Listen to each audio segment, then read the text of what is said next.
Welcome to our biweekly press conference where we get the opportunity to give you some information and answer some questions for the community. So welcome and thank you for being here. I'll start off by going over our crime numbers from the past couple of weeks. And I will point out, I apologize that this is actually not biweekly. There was it's 3 weeks because I did not calculate a 5-week month. We went first and third Wednesdays. So apologize for that. But our latest numbers on our homicides is we're sitting year to date at 133 compared to 127 this time last year. And the non-fatal shootings continue to trend down, so we're still a little bit over 9% down in non-fatal shootings, which we're thankful for. Violent crime overall is down, so we're trying to work on that homicide number. Obviously, that's unacceptable. And then in our robbery category being at 133 compared to 123 this time last year. So an 8% increase there. So obviously still a lot of work to do in the area of violent crime, and that will continue to be our primary focus is how we address violent crime. You've heard us talk about our crime plan. We'll be announcing to you when we're going to do a specific press conference related to that so we can get details out to the community. We're still wrapping a few things up, working with some community members, working with some internal stakeholders on kind of some final tweaks to that crime plan to make sure that we're good to go. And we'll be making that announcement in the next couple of weeks. So as far as our significant arrests, we've cleared 55 of those homicide cases, so that's a pretty good number there, as well as 69 non-fatal shooting arrests. And I will say that non-fatal shooting squad is doing an outstanding job. Our prosecution rate for non-fatal shootings has increased since we started the non-fatal shooting squad, so that's something we're very proud of. They're working very hard. Those cases are particularly difficult because just dealing with cooperation of victims as well as witnesses, those cases are difficult and present their own issues separate from homicide investigations. So very proud of the work they're doing, as well as what we're looking at on the federal indictments. And like I've said before, those federal indictments, that's indicative of the quality of cases that our detectives are investigating. So the feds don't pick up cases unless they know they're almost assured successful prosecution. So that means those particularly CID, our Criminal Interdiction Division, those detectives are doing outstanding investigations, and it's being recognized at the federal level. So one of the things that has been significant in the news in the past is incident from 2020 during the protests involving one of our officers. And this is the pepper ball incident in which a reporter and the videographer had pepper balls fired in their direction and ultimately struck them. So to give you a little bit of background on that incident, is that incident occurred May 29th, 2020, and it was ultimately, the investigation was picked up by the FBI. There has been a lot of frustration about how long this case took. To help you understand, when we have cases that are under criminal investigation, we oftentimes do not begin the administrative investigation until after the criminal investigation is done, because we want that criminal investigation to take priority, and we don't want the administrative investigation where we force an officer to give a statement, which, as you know, everybody in a criminal investigation is entitled to constitutional protections against self-incrimination, which means that they don't have to talk. And if we force them to talk in a criminal investigation, that can't be used against them. So we want to make sure that we don't interfere with any of those criminal investigations, which is why you get a delay between the criminal and the administrative investigation. So that was under investigation by the FBI for over 3 years. During that entire time period, Officer Dean was put on restricted duty. So he was on administrative suspension, had his police power stripped from him, and was working a desk job at the time. He was unable to work overtime, secondary employment, and was unable to put in for promotion or anything like that. So during that entire time, under that investigation, he spent on the desk. As part of this, once we got the case back from the FBI, they declined any criminal charges related to it, and he was then the PSU case was initiated. Ultimately, he had 4 charges against him, one related to the reporting of the incident, which he actually self-reported that incident before we even had a lot of information about it. He saw it on the news and came to his supervisors and said that was him that was involved in it, which is pretty honorable from his standpoint to self-report that. Then he had a use of force de-escalation charge that he was also exonerated of, and then he has 2 chemical agent usage charges, one which he was exonerated.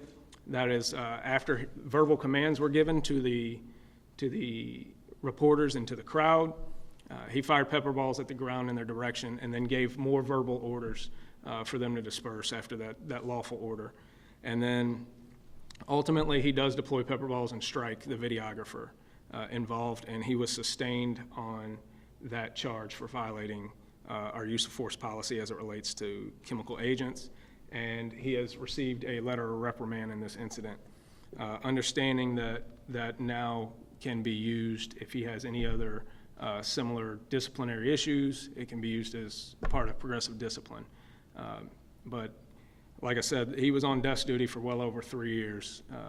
He's gotten a pretty significant punishment, and I will say that during that time period, he's performed as an exemplary employee.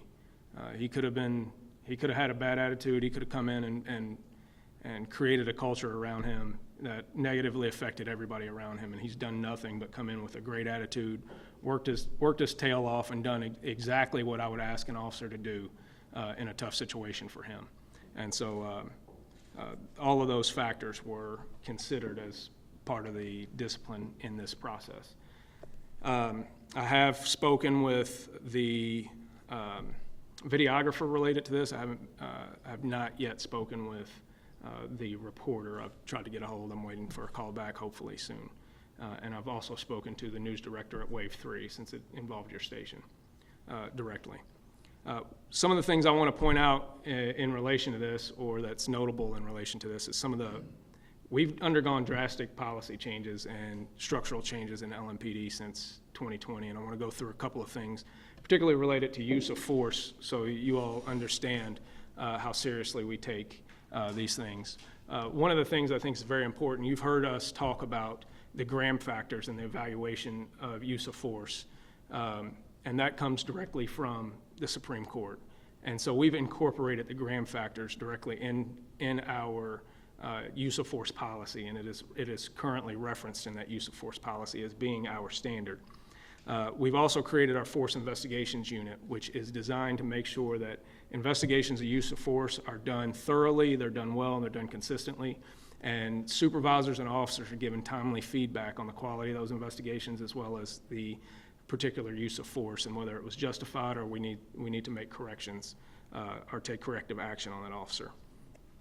We mandated training related to use of force, specifically use of force law and updates in policy for all officers, the entire department, as well as every supervisor. In addition to that use of force law class, went through an additional 8 hours of use of force training related to understanding the expectations of them, as well as how to conduct a proper use of force investigation and how to document that properly.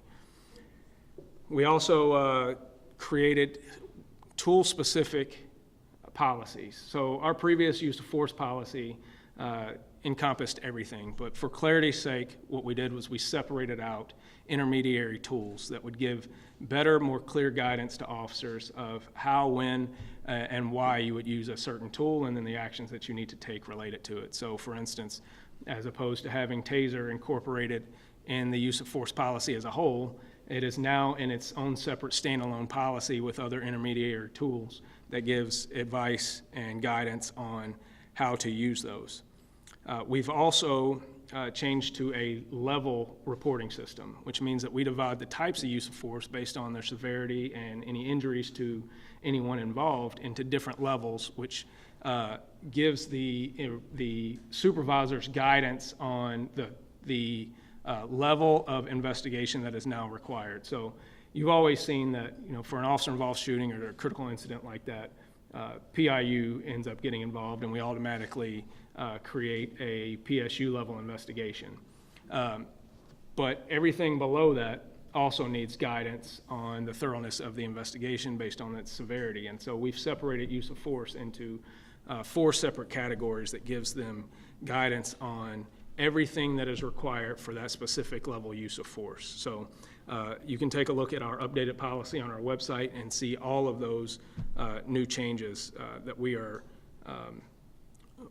have seen very good results in. Those policies were updated and went live after everyone went through training so that they could better understand and comprehend that the new standards that they would be asked to adhere to. And so I think we've gotten a corresponding good response from officers and their performance. And supervisors are doing a great job with making sure that they're enforcing the standard. And just like anything else, there's going to be ups and downs with it. And so we expect that we'll make more changes to make sure that this works more smoothly.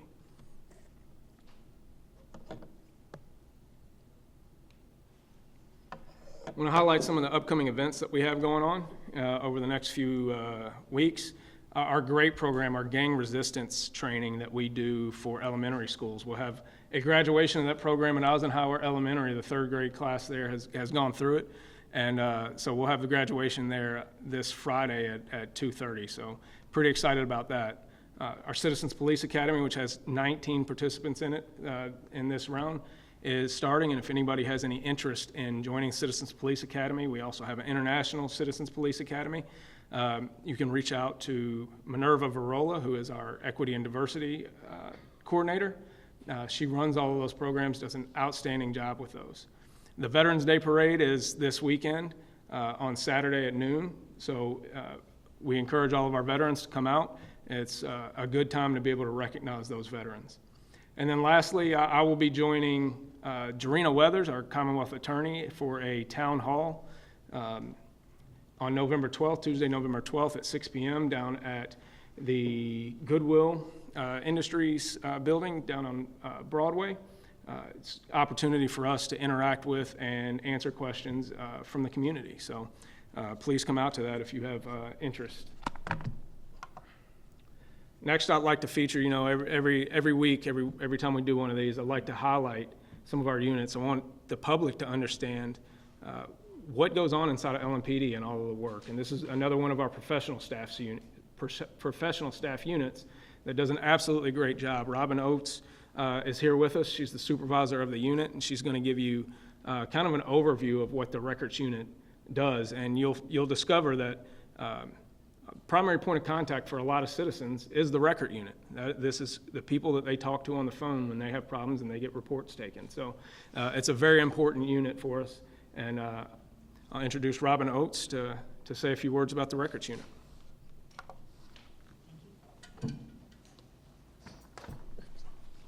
Thank you, Chief. I'm the Director of Records. When you all came in, this whole unit out here is our records division.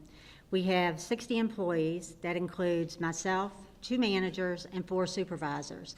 We're a unit that operates 24 hours a day, 7 days a week. People hear records and they think, oh, how boring. But to me, I find it, I have a passion for it. It's something that I love to do. It's a way for me to be able to help the community, help officers, and serve our department. And so one of the units that you hear the most about is our telephone reporting unit. That's the number that the people who answer the 574 LMPD number. So when you call there, you're going to talk to a civilian or a professional staff employee, and they're going to find out what you need. This is a way for citizens, to be able to have quicker service than having to wait on an officer to come to their house. It also frees officers up to make higher priority calls. So nobody ever calls us here to say, hey, you're doing a great job, or guess what good thing just happened to me. We only get phone calls when something bad has happened to someone. And so all of the employees who work here are very passionate also about what they do. They have a calling to help people and to help citizens and to help officers. So the telephone reporting unit this year has taken over 84,000 calls to date. And these calls range from someone's car being stolen, someone having something spray painted on their house, contents from their vehicle being stolen, a missing person report. There's all kinds of things, different kinds of reports they take. So this year, they've taken 35,117 reports. So when you calculate that based on the time it would take for an officer to travel to that call, to interview the citizen, to find out what happened, and to fill out the report, we have saved over 26,000 hours of officer time, which is equivalent to 12 full-time employees that this unit is able to save and help with. Some of the other things they do is they take crime tips. Crime tips are a way for detectives to be able to get a snippet of information that may help them in solving a crime, or at least leading them to another interview or place to look within a crime. We've received 6,755 crime tips so far this year. Also, one of the things they do is they enter all the private tolls and repos for agencies. That way, if you wake up in the morning and your car's gone, and you call us to say someone's stolen my car, we're able to look and say, no, it was parked illegally and it's been towed, or your car was repossessed. So another way to help citizens. The telephone reporting unit takes, like I said, all kinds of reports instead of sending officers. Records consist of 5 different units. Each unit has a specific role that they play. One of the units is our central records unit, which meets with the public. When the public come to get a copy of a report, they're the ones that talk to them. They're the ones that talk to them on the phone. They receive emails requesting the reports. So they're the ones who look up these reports and give citizens a copy. And then we have our data entry unit, which within our data entry unit, they're linking all arrests that come in by officers to the case that they're clearing. They do things in the background to, again, free up time for the officers. And that really is what we feel like our goal is here and our duty and responsibility. And we all really enjoy that, and we enjoy helping officers. We also have the false alarm reduction unit. And that is where we monitor all the false alarms, because false alarms, again, impede on officers' time. And if there's false alarms, this year we've had over 21,000 false alarms. So if you think about that, how many calls that is that we could have not had to send officers on. This is a unit that works with citizens, they work with businesses, they work with divisions to be able to identify businesses that have frequent alarms or customers that have frequent alarms, to be able to train them better on those things. Records is also responsible for reporting our crime data each month to the Kentucky State Police and to the FBI. We have to report our NIBRS crime data that gets published once a year by the FBI for each jurisdiction. So that's one of the things we do too. So we work to ensure that the data is complete, that it has all the elements that are reflect the crime that really occurred, and to make sure that we've gotten everything together. So that's kind of an overview of records, and thank you all for your time.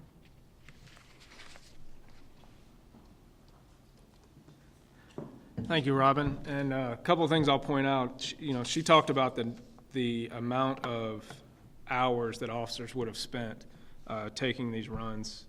And as much as we like to go out and take reports, we know that the efficiency of being able to call and get your problem taken care of is very important. And frankly, when we all came on, those were all reports we were taking ourselves. And I don't know how we would function without this unit. Not only that, but when we mess up reports, they're the ones that fix them to make sure that everything gets done the right way. And one of the other things I'll point out is that Lisa Keller is here. She runs our false alarm unit within records, and she was actually our Civilian of the Year last year. So she does an outstanding job in taking care of people and making sure that those issues get covered. So at this time, I will open it up for questions. Do you have any updates on the Can you say your name? Say your name and station. Oh, Alexis Matthews, I don't know why. Can you give us any updates, if you do have them, on that shooting? And then just speak to the fact that it happened in such an open space. I mean, people live over there. It's close to the Chestnut Street YMCA, the Western Library is over there. Just is happening in the city overall. Right. And the question was any updates on the shooting from overnight off of Chestnut Street. And I don't have anything more than what we gave out earlier, but it was a male in his 20s that was found deceased at that time. And as far as suspect information or anything, we don't have any further information and specifics to give out. But what I will say is I talked about it earlier. The level of violent crime in the city is absolutely a problem. And that's part of where we have to make sure that our strategy is putting our people in the right place at the right time.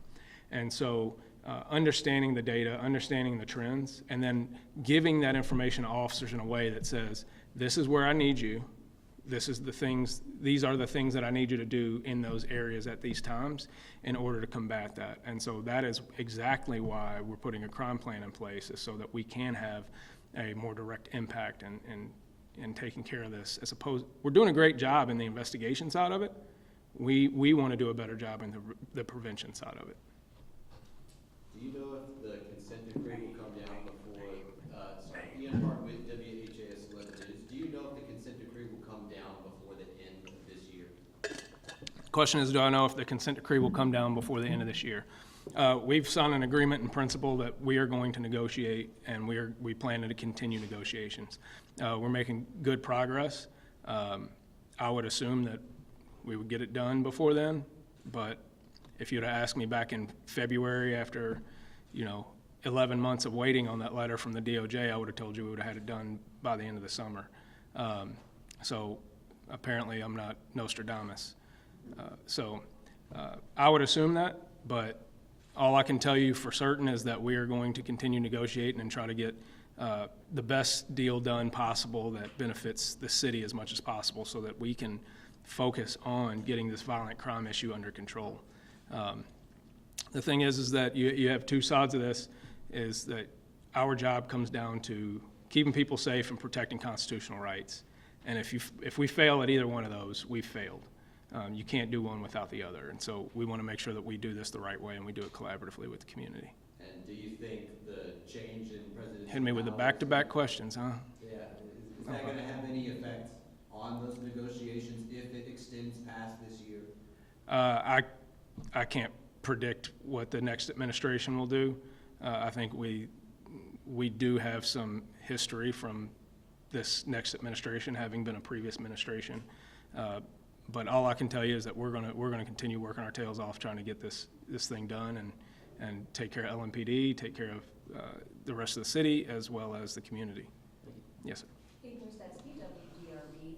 Chief, we've heard a lot about the mayor's proposal to bring back that mask ordinance from the past, because you guys have seen some trouble with people committing crimes while wearing a mask. Just recently, we did a story last night about a Metro Councilwoman who's putting forth a new mask ordinance that would make it okay to wear a mask for health concerns, if you're at the grocery store, Kroger, and you're immunocompromised, but still reinforce that there will be legal repercussions if you use a mask while committing a crime. Do you have any thought about that? Do you have any concerns about that? What pops to mind for you?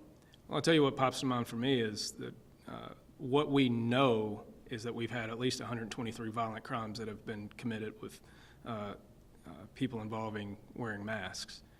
That's crazy.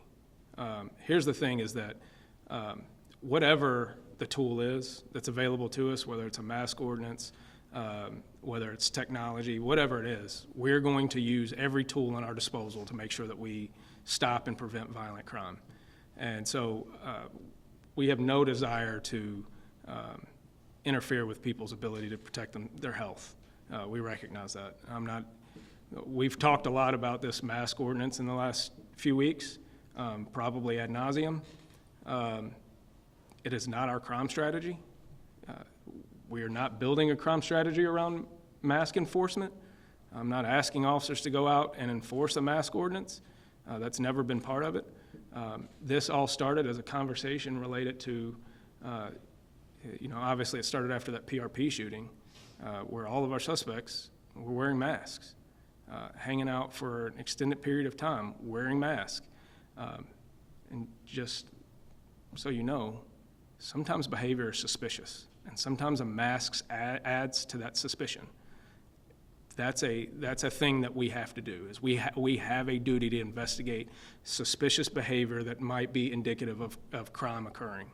And so however we do that, whether it's including a mask ordinance or not, I am asking officers and I am pushing officers out there to say, I need you to be proactive in combating violent crime. That's how we're going to keep people alive. I do want to ask you about this, and I am going to have feedback questions. But given that the policy is so specific about officers not being authorized to target the head or the neck, given that Dobson was shot in the collarbone, why only a letter of reprimand? Were there any other mitigating factors when Dean fired those pepper balls that played into your decision? Yeah, and so that was exactly what he was sustained on, is that high targeting of Mr. Dobson. And yeah, there's a ton of mitigating factors that go into this, right? This was the second day of mass unrest. We had several officers injured. We'd had officers hit with Molotov cocktails, rocks.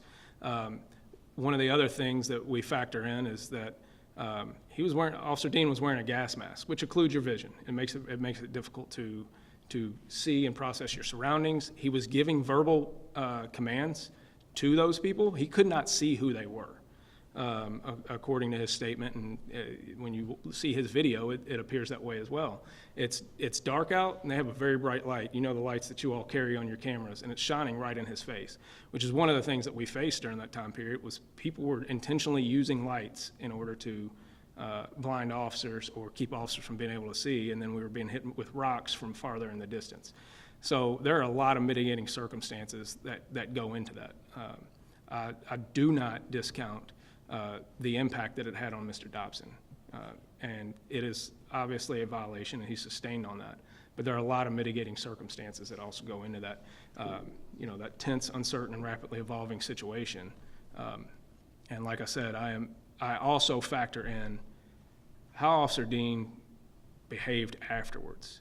He had the option to be a bad employee, and he took the high road, took this on, accepted the fact that he was under investigation, accepted the fact that that he was being investigated criminally by the FBI for civil rights violations, accepted the fact that he made a mistake, self-reported all of it.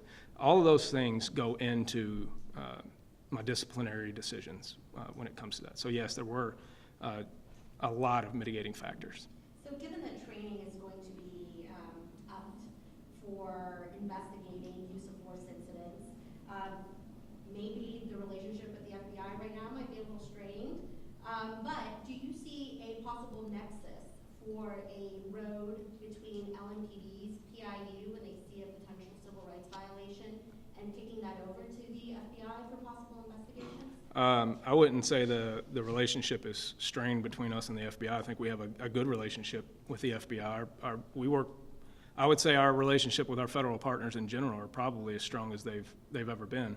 That being said, it is not uncommon for us to work with the FBI on civil rights investigations, and we have PIU officers that are assigned to the FBI's public corruption unit, that's exactly what they investigate is public officials, police officers, elected officials, those types of things, and potential criminal or civil rights violations. So they have a unit that is exactly what they do. I'm just curious about the path between one of those, like a use of force investigation that may lend itself to a possible civil rights violation. Like, how do those investigations go from LMPD's PIU to the FBI? Yeah, so it's not uncommon for us to screen a lot of our investigations through the FBI, and they make a decision whether they're going to pick it up or they kick it back to us.